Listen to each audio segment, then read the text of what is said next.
ஆண்டவராக இயேசு கிறிஸ்துவின் நாமத்தினாலே மீண்டும் இந்த காதுள்ளவன் கேட்க கடவன் என்கிறதான தலைப்பின் கீழ் உங்களை சந்திப்பதில் மிகுந்த சந்தோஷம். ஒவ்வொரு வாரமும் சபைக்கு ஆவியானவர் சொல்லுகிறதை நாம் கவனித்துக் கொண்டே வருகிறோம். அதுவும் குறிப்பாக ஆவியானவர் சபைகளுக்கு சொல்லுகிற காரியத்தை நாம் கான்சன்ட்ரேட் பண்ணி கொண்டே இருக்கிறோம். இதில் கர்த்தருடைய சத்தத்தை குறித்து நாம் கவனித்துக் கொண்டு வருகிறோம். ஒவ்வொரு வாரமும் கர்த்தர் எப்படி சபையோடு கூட பேசுகிறார், என்னென்ன விதத்தில் பேசுகிறார் என்பதை நாம் பார்த்து கொண்டே வந்தோம்.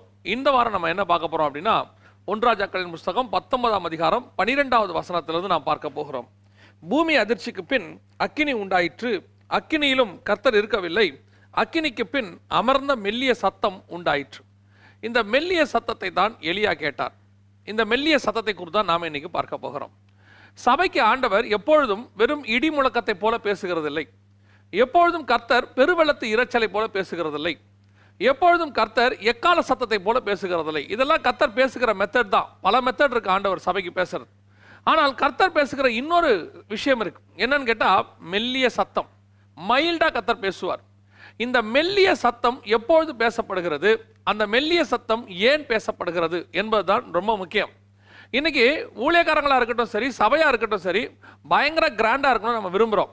பயங்கர ப்ரொபகண்டாவாக இருக்கணும்னு விரும்புகிறோம். இன்னும் சொல்ல போனால் பயங்கர கமர்ஷியலாக இருக்கணும்னு விரும்புகிறோம். இன்னும் சொல்ல போனால் இடி முழக்கத்தை போல அடுத்தவங்களை போட்டு நவுத்தி எடுக்கணும்னு நம்ம விரும்புகிறோம். நம்ம அடுத்தவங்களை குற்றப்படுத்துறதுல சபைக்கு நிகர் இன்னைக்கு யாருமே கிடையாது. அவன் கெட்டவன், அவன் பரலோகத்துக்கு வரமாட்டான்னு சொல்கிறதுக்கு எல்லா ஊழியக்காரங்களும் தயாராக இருக்கிறாங்க, எல்லா சபையும் தயாராக இருக்கு. ஆனால் நான் நல்லவன், நான் பரலோகத்துக்கு வருவேனான்னு கேட்டால் அதுதான் பெரிய பிரச்சனையே. இந்த எலியாவுடைய வாழ்க்கையை எடுத்து பாருங்க. எலியா வந்துட்டு பரலோகத்துக்கு ஏறி போக போகிறாரு.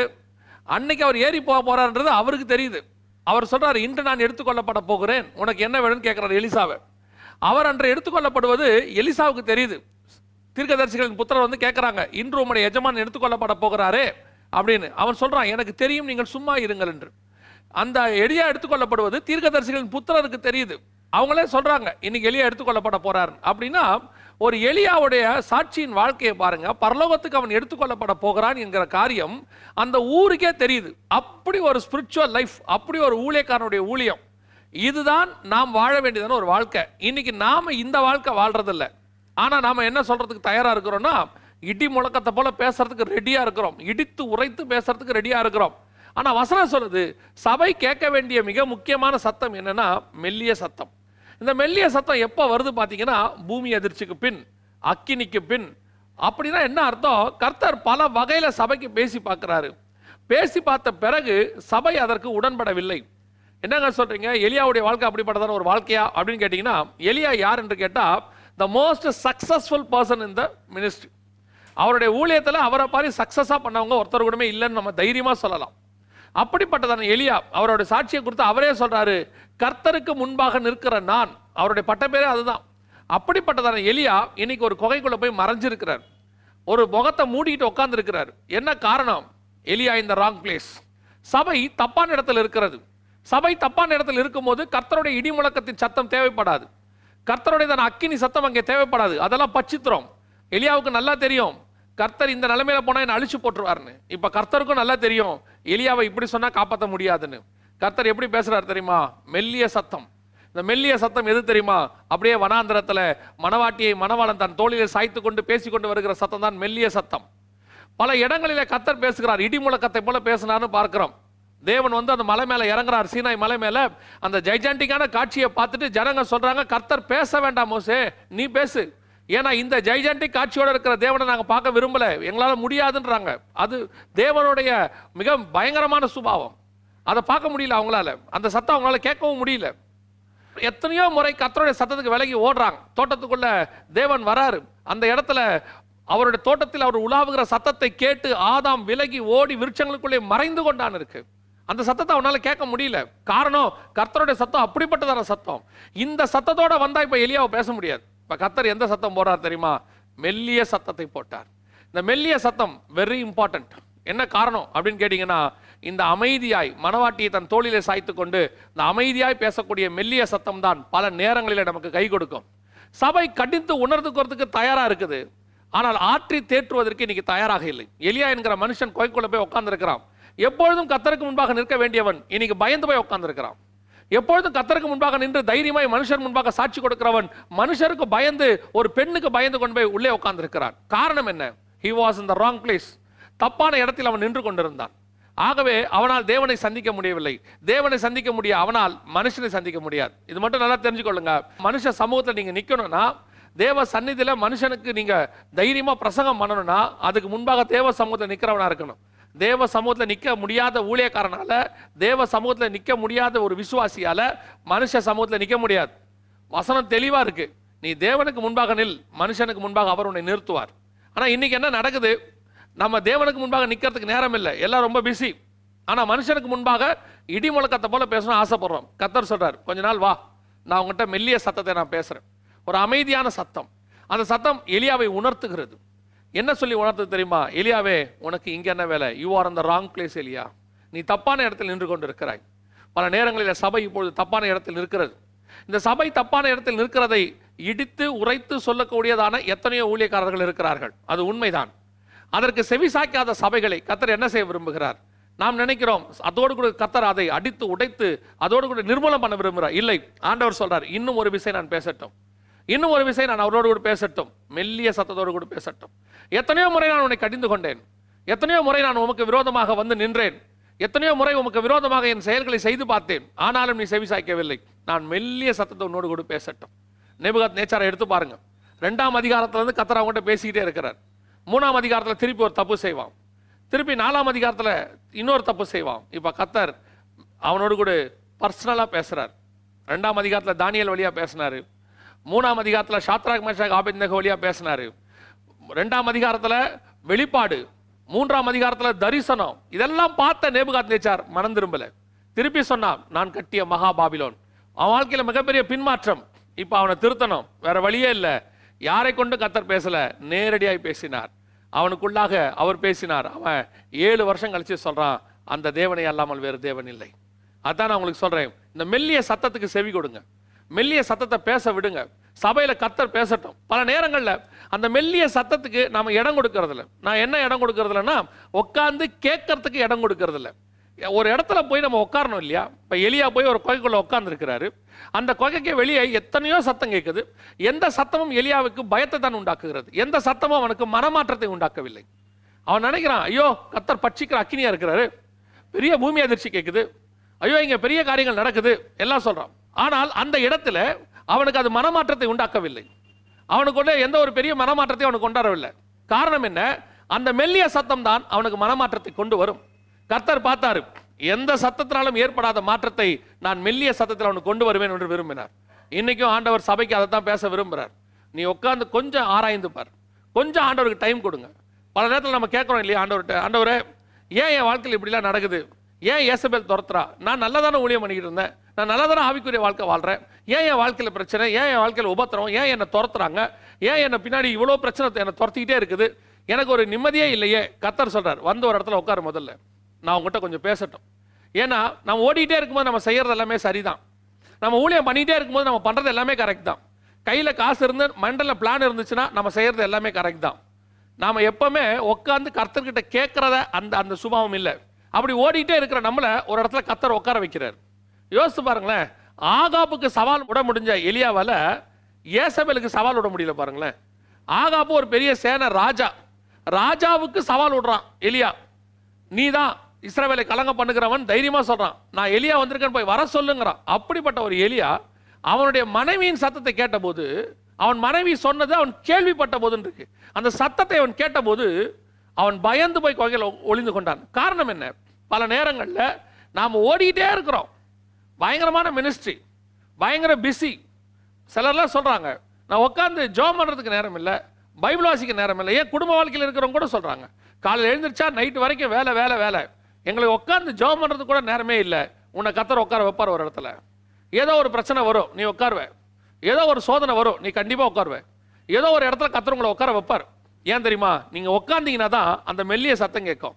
உங்களை சுற்றி நிறைய சத்தம் கேட்டுக்கிட்டே இருக்கிற அந்த மெல்லிய சத்தத்தை கேட்குற இடத்துக்கு நீங்கள் வரவே இல்லை. அந்த இடத்துக்கு கர்த்தர் வர வைப்பார். அந்த மெல்லிய சத்தத்துக்கு வர வச்சுட்டு கர்த்தர் சொல்லுவார், எலியாவே உனக்கு இங்கே என்ன வேலை? இப்போ தான் அவனுக்கு உணர்த்துறார் ஆண்டவர், நீ என்னப்பா செஞ்சுக்கிட்டு இருக்கிற, நீ எப்பேற்பட்டதான ஒரு மனுஷன், நீ உலகத்தை கலக்கின ஒரு மனுஷன், நீ ஒய் யூ ஆர் ஹியர், நீ எதுக்கு தேவையில்லாமல் இந்த இடத்துல நின்றுட்டு இருக்கிற? இதுதான் கர்த்தர் எலியாவை கேட்ட கேள்வி. இப்பதான் எலியாவுக்கு தெரியுது, நான் இரவும் பகலும் 40 நாள் தப்பான ஓட்டம் ஓடி இருக்கிறேன்னு. கர்த்தர் என்ன போக சொன்னது தமஸ்கு வனாந்தரத்துக்காச்சே, நான் வந்திருக்கிறது பெயர் சபா வனாந்தரத்துக்காச்சே, இது புறஜாதியாருடைய வனாந்தரமாச்சே, இது எகிப்தில் இருக்கிற வனாந்தரமாச்சே, இது திருப்பிக்கு என் ஜனங்கள் போகக்கூடாதுன்னு கர்த்தர் சொன்ன எகிப்தாச்சே, நான் இருக்க வேண்டியது தமஸ்கு ஆச்சே, ஏன் இப்படி வந்தேன்? இப்பதான் அவனுக்கு உணர்த்துறாரு. இந்த உணர்த்துதல் எப்போ வரும் தெரியுமா? மெல்லிய சத்தத்தில் தான் வரும். நல்லா கவனிச்சு பாருங்க. அப்பால இப்போ சாத்தானேன்னு சொல்லி பேதுருவை சொல்லும் போது பேதுரு மனம் கசந்து அழுதான்னு இருக்காது. ஆனா எங்க இருக்கும் தெரியுமா? கர்த்தர் அவனை ஒரு பார்வை பார்த்தார்னு இருக்கும். அந்த பார்வை பார்த்தவுடன் அவன் மனம் கசிந்து அழுதான். மறுதளிச்சு முடிச்ச உடனே அவன் மனம் திரும்பல. வசனம் சொல்லுது அவன் சபித்தான் இருக்கு.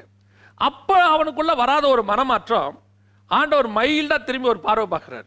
அந்த பார்வையில அவன் மனம் திரும்புறான். அந்த மைல்டான பார்வை, அந்த மைல்டான சத்தம், அந்த மைல்டான ஒரு மூவ் உங்க வாழ்க்கையில் ஒரு பெரிய மாற்றத்தை கொண்டு வரும். தேவ சமூகத்தில் உட்கார்ற அனுபவத்துக்கு வாங்க. உட்கார வைப்பார் ஆண்டவர். அப்படி உட்காரும் போது கர்த்தர் பேசுற சத்தத்துக்கு செவி கொடுக்கணும். அது என்ன பேசுறாருன்னு உட்காந்து கேட்கணும். இன்னைக்கு நிறைய பேர் கர்த்தருடைய இடிமுழக்க சத்தத்தை கேட்க ஆசைப்படுறாங்க, ப்ராஃபஸியை கேட்க ஆசைப்படுறாங்க, வெளிப்பாடுகளை கேட்க ஆசைப்படுறாங்க.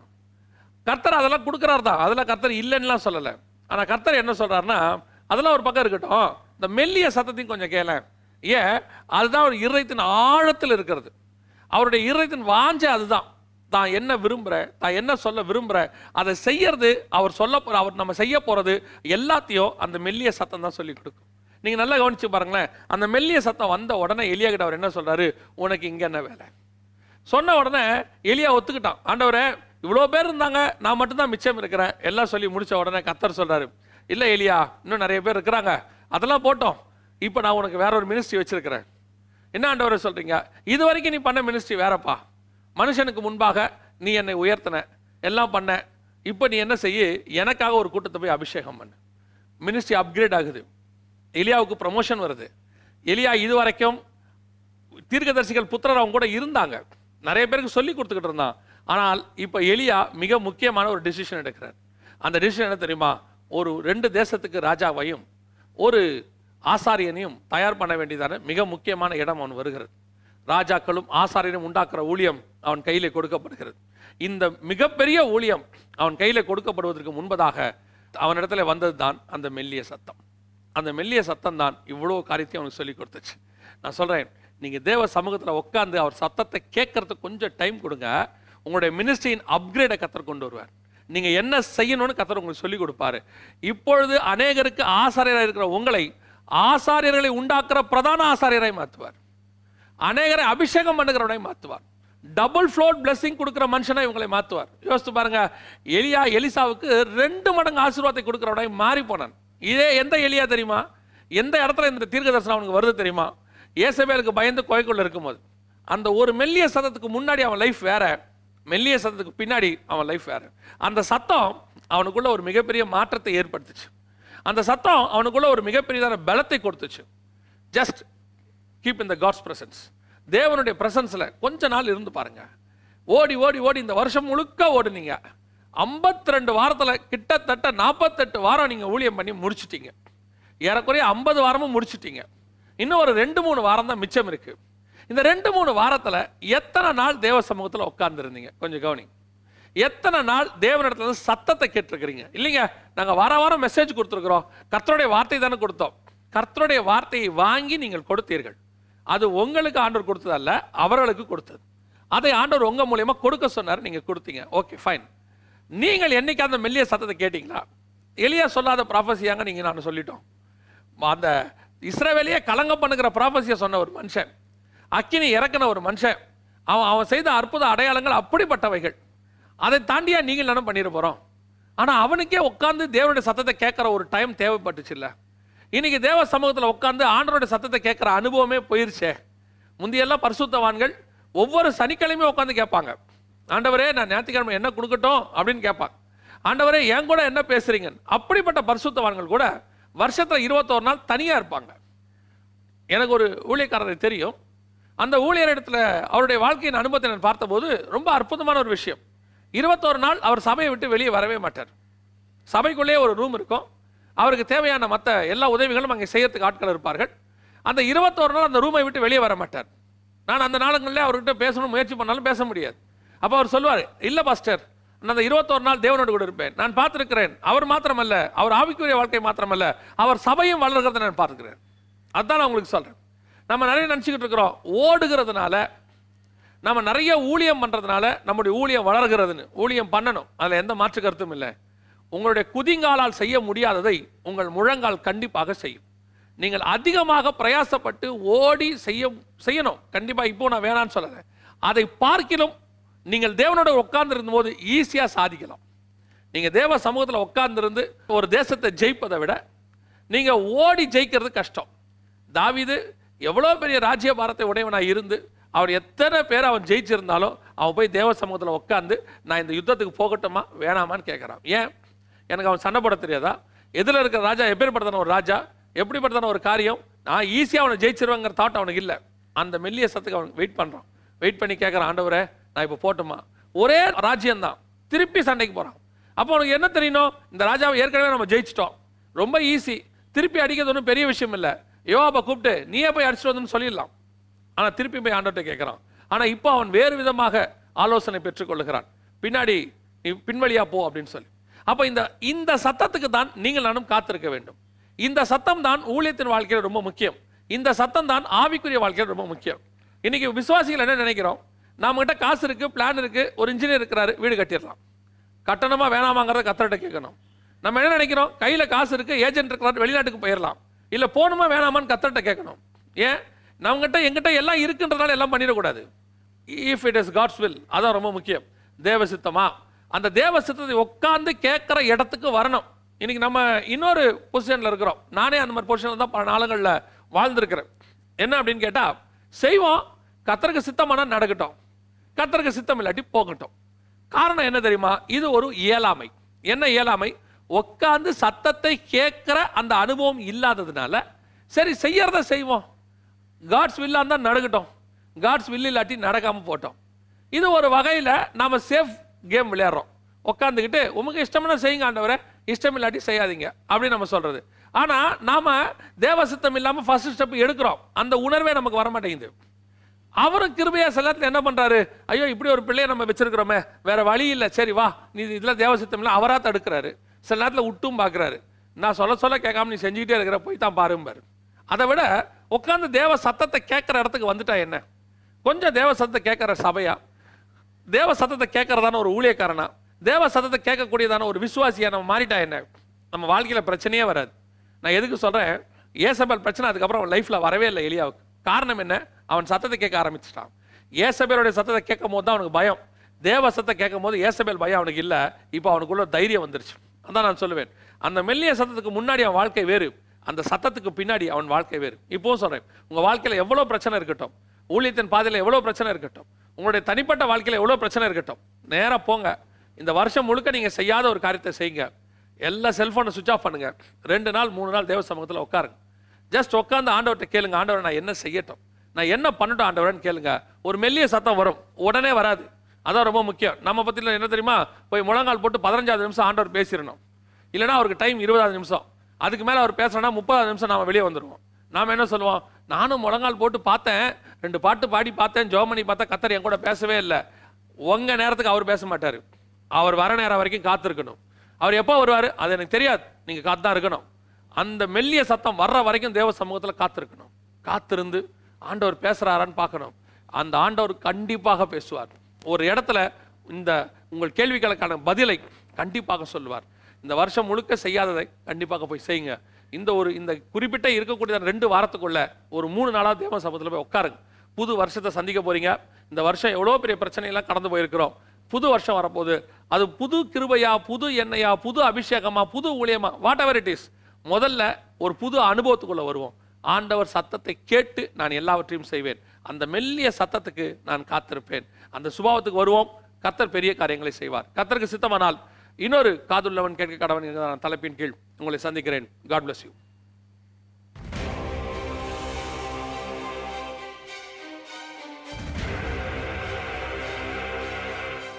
முடிவுக்கு முன், ஒவ்வொரு வாரமும் இந்த முடிவுக்கு முன் பகுதியில் கர்த்தர் சொன்ன தீர்க்க தரிசனங்கள் எப்படி 100% நம்முடைய காலத்தில், குறிப்பாக கடைசி காலத்தில் நிறைவேறுகிறது அப்படிங்கிறத பார்க்க போகிறோம். இந்த வாரம் நம்ம என்ன பார்க்குறோம் அப்படின்னு கேட்டால், மொராக்கன் ஸ்கூல், அதாவது மொராக்கோ நாட்டில் அவங்க பள்ளிக்கூடத்தில் யூதர்களுடைய சரித்திரத்தை எடுக்கிறதுக்கு இப்போ சொல்லி கொடுத்துருக்குறாங்க. என்னங்க இது ஒரு நியூஸா? யூத சரித்திரம் தான் நம்மளே படிக்கிறோமே, அது ஒரு பெரிய விஷயமா அப்படின்னா ரொம்ப பெரிய விஷயம். ஏன்னு கேட்டால், மொராக்கன் கவர்மெண்ட் வந்து யூத சரித்திரத்தை படிக்கிறதுக்கு தடை விதித்த நாடு. அதாவது யூதர்களை பற்றி தடை விதித்து அந்த நாட்டுக்கு போகக்கூடாது, அந்த நாட்டில் உள்ள யாரும் இந்த நாட்டுக்கு வரக்கூடாதுன்னு சொல்லி உலகத்தில் உள்ள 22 நாடுகளுக்கு மேலே தடை வச்சிருக்கிறாங்க யூதர்களுக்கு. அது அவர்களுக்கும் தனிப்பட்ட முறையில் உள்ள மத ரீதியான பிரச்சனை வச்சுக்கோங்களேன்.